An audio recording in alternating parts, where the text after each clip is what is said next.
Nah, di sini ada area gas, di sini ada area air, ya kan?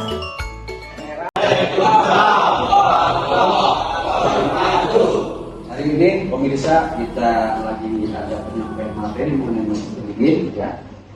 Langsung kita ikut materi ya, supaya pemirsa atau anak-anakku yang belum berkesempatan hadir pada hari ini bisa menyaksikan. Nanti bisa diputar berulang-ulang. Ya, terima kasih. Ini coba kita lihat di slide ya. Pada prinsipnya mesin pendingin ini menghidup mengacu pada hukum termodinamika atau kekentalan energi. Bahwasanya energi itu bisa dimusnahkan atau bisa diciptakan. Itu bahasanya. Tidak bisa diciptakan dan tidak bisa dimusnahkan. Tetapi dirubah bentuknya saja. Ya, kalau dalam sistem pendingin biasanya gas replikan dari bentuk gas dirubah menjadi bentuk cair, dari bentuk cair ke bentuk gas, replikan gas ya. Oke, lanjut ya. Lanjut yang mendasari pembelajaran kita mesin pendingin ini yaitu terdapat juga pada hukum termodinamika yang kedua. Apa itu?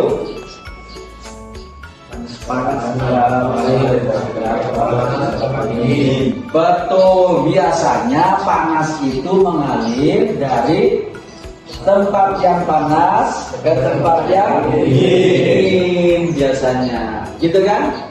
Betul nggak? Jadi sekarang di teknik refrigerasi atau mesin pendingin panas dibalik, mengalir dari tempat yang dingin ke panas. Salah atau betul? Secara alami, secara hukum bahwasanya panas akan mengalir ke tempat yang lebih dingin suhunya. Suhu yang tinggi ke tempat yang lebih rendah. Ibarat kata nih ya, kita dalam kondisi dinyalakan AC-nya. Ya, lalu matikan AC-nya. Apa yang terjadi? Panas dari mana? Dari luar masuk. Itu logika alami, hukum termodinamika yang kedua. Tetapi berbalik untuk prinsip kerja mesin pendingin, dia dibalik. Aliran panasnya dari tempat yang dingin ke panas. Nah, karena ada apa? Karena adanya kompresor. Maka peran kompresor tuh yang itu namanya kompresor ini sangat mendominasi sekali. Ini jantungnya daripada sistem refrigerasi. Sama seperti jantungnya manusia. Tanpa ini ya udah mati, nggak ada detak. Karena secara prinsip inilah yang membalik ya hukum termodinamika yang kedua, dari tempat yang dingin ke tempat yang panas. Alaminya dari tempat yang panas ke yang dingin. Itu ya. Dimengerti ya? Oke, selanjutnya. Ini Bapak tidak putarkan video, tetapi secara prinsip komponen yang harus kalian pahami, nanti kita munculkan grafik ya.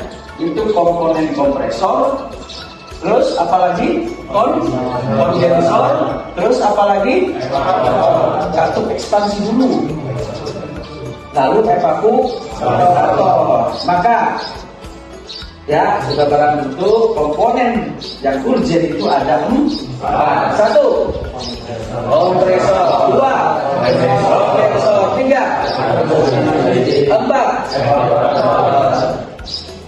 Dari keempat komponen ini kita ambil prosesnya, kita ambil peristiwanya.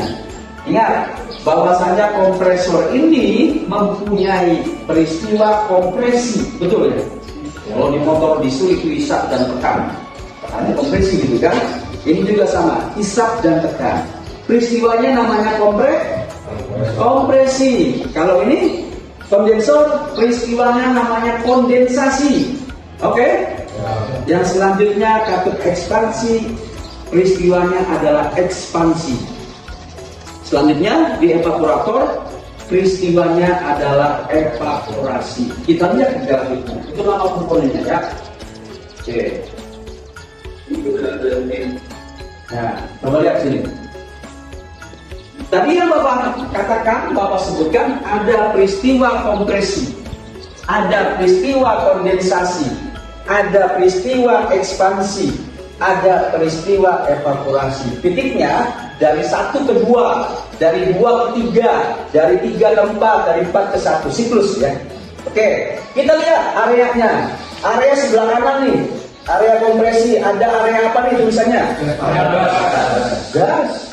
Sudah barang tentu ini masih berbentuk gas. Maka hukum termodinamika yang keberapa itu? Kekekalan energi, bahwasanya energi tidak dapat diciptakan atau dimusnahkan, tetapi diubah bentuk dari gas menjadi cair. Di sini ada area gas, di sini ada area cair, ya kan? Merah, kuning, oke? Simbolnya, oke.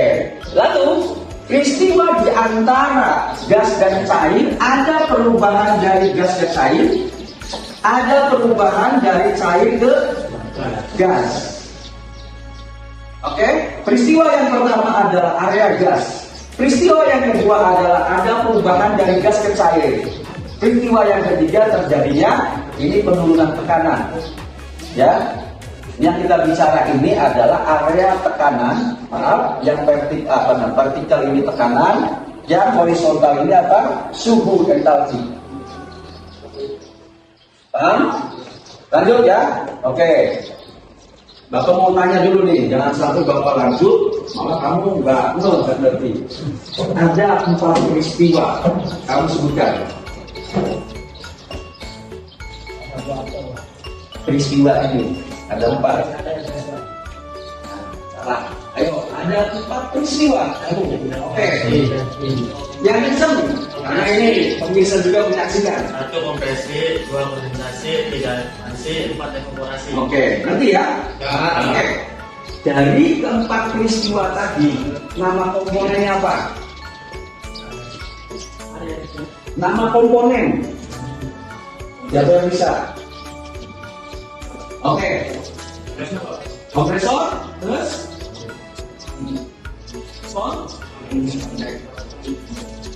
Oke, siapa lagi yang bisa? 4 komponen. Ayo, 4 komponen. Apa? Ayo. Bapak ulang. Perhatikan supaya kamu lebih paham. Lihat grafik. Ada bukan kasus, peristiwa kompresi. Ini nama komponennya adalah kompresor. Ada peristiwa kondensasi, itu namanya kondensor. Ada peristiwa ekspansi, itu namanya bisa dibilang kalau di situ trainer ya, sama itu pemirsa, itu katode ekspansi. Kita menggunakan katode ekspansi manual. Tadi ada peristiwa kompresi ya, ini namanya kompresor, ini barangnya. Terus ada peristiwa kondensasi, ini kondensor. Ya, kondensor. Ada peristiwa ekspansi, ini tadi ekspansi. Dan kamu putar-putar untuk mencari nilai tekanan. Dan ada peristiwa yang namanya evaporasi atau penyerapan panas. Evaporator namanya. Berarti 1, Bapak pengen suara kamu yang lantang. Ini namanya apa? Ini namanya apa? Ini namanya apa? Katode ekspansi. Ini namanya apa? Ngerti ya? Oke, sekarang Bapak ulang. Kamu keempat komponen yang pertama. 1, kompresor. Yang kedua, kondensor. Yang ketiga, evaporator. Katode ekspansi. Ngerti ya? Bisa itu supaya kita ada, sekali lagi kita menyampaikan teori, tapi pada intinya kita juga mau lihat ke bawahnya supaya tahu ya. Oke, lanjut ya. Lanjut materinya. Oke, perhatikan. Kompresi, maka titik tekan kita yang harus kita hafal adalah yang pertama yang perlu kita perhatikan adalah suhu di bagian horizontal. Yang kedua, tekanan di bagian vertikal. Yang keempat, wujud zat, area mana? Ngerti ya? Yang kelima apa lagi? Komponennya namanya ini. Maka ketika ditanyakan, siapa namanya? Muhammad Rizky, apa fungsi dari kompresor? Kamu bisa berbicara banyak. Kompresor adalah komponen ya yang berfungsi untuk menghisap dan menekan zat refrigeran yang dalam bentuk gas, baik hisap maupun karbon, dengan tekanan yang dari rendah ke tinggi, dengan suhu dari rendah ke tinggi. Ngerti gak nih? Nah, itu kan kamu berbicara banyak terhadap grafik. Ngerti? Tekanan dari titik 1 ke 2 naik nggak ke sini? Maaf, suhu naik nggak dari titik 1 ke 2? Suhu naik nggak ke sini? Naik. Kalau ke sini? Turun. Tekanan kalau ke sini? Naik. Kalau dari sini ke sini? Turun. Ngerti ya? Suhu naik karena kompresi menghisap dan menekan. Suhunya ke sini. Tuh kalau dilihat garis lurus begini tuh. Suhunya di sini dari titik sini ke sini berarti naik. Ngerti ya? Kalau tekanannya naik dong karena ke sini kan, dari ini ke sini. Betul? Nah, kalau wujud zatnya masih gas. Ngerti ya? Dari rendah ke tinggi. Ngerti? Dari rendah ke tinggi. Lalu apa lagi? Nama komponennya kompresor. Bisa dihafal? Oke, saya mau cek. Kamu? Kompresor itu apa? Ya, kenceng suaranya biar pemirsa menyaksikan. Ayo, kompresor itu apa? Masih belum bisa? Ya, oke. Prinsipnya menghisap dan menekan gas refrigeran. Ya, dalam bentuk gas ya. Yang kedua, suhunya pada saat itu, ketika terjadi proses hisap dan tekan, suhunya akan mengalami peningkatan, naik, diiringi dengan naiknya tekanan. Ya, selesai jawabannya. Bagus gak? Kalau kita berbicara grafik. Kalau kita berbicara aktual, kita lihat. Kompresor menghisap dan menekan. Suhunya dari dingin kan? Coba kamu apa? Dingin kan? Dingin, dan yang merah ini simbol panas. Ke panas, naik suhunya, betul ya? Dari dingin ke panas. Tekanannya, kamu ketika mengoperasikan berapa operasinya? 30. Bagaimana udah ngomong bener kan? Ya, berapa? Udah? 25, 30, 20. Nah, tekanan kompresornya berapa? 225, 250 begitu kan? Ya. Artinya di sini peristiwa suhu dari rendah ke tinggi, tekanan dari rendah ke tinggi. Kalau suhu harus kita pakai termometer tembak ya. Ya, tapi Pak, ada kan yang buat pada waktu zaman corona tembak sini kan? Ya. Nah, kamu tembak di suhunya berapa? Naik nggak? Perbedaannya berapa suhunya? Kamu analisis. Yang kedua, tekanannya. Kamu lihat ini. Tekanan rendahnya 25-30, tingginya berapa tadi? 225. Berarti ya? Maka kalau berbicara kompresor, suhunya kita tambah. Kalau nggak ada alatnya, ini ada alatnya kebetulan. Ya, low pressure dan high pressure. Suhu rendahnya 30, suhu tingginya 250. Bisa terbaca nggak? Nah, kalau kita implementasikan tarik ke grafik juga, lihat lengkap. Suhu rendahnya tadi di mana? Di sini. Anggap tadi 30. Betul nggak? Suhu tingginya di mana? Di sini. Berapa? 250. Sekarang maaf, tekanannya ya. Tekanan rendahnya di sini, tekanan tingginya di sini. Begitu kan? Lalu kita berbicara suhu. Suhu rendahnya di mana? Di sini. Tuh, lurus. Betul? Di sini. Suhu tingginya di mana? Di sini, tarik lurus. Nih, jadi perbedaannya berapa? Ditembak pakai termometer. Ngerti nggak sampai sini? Ngerti ya? Ngerti nggak? Daripada banyak bahasa buku teorinya terlalu banyak, kita simpulkan di grafik sama komponen. Ngerti sampai sini?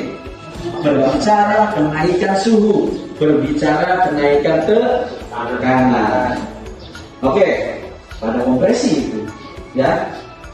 Oke. Ya, untuk sementara sekian dulu, terima kasih.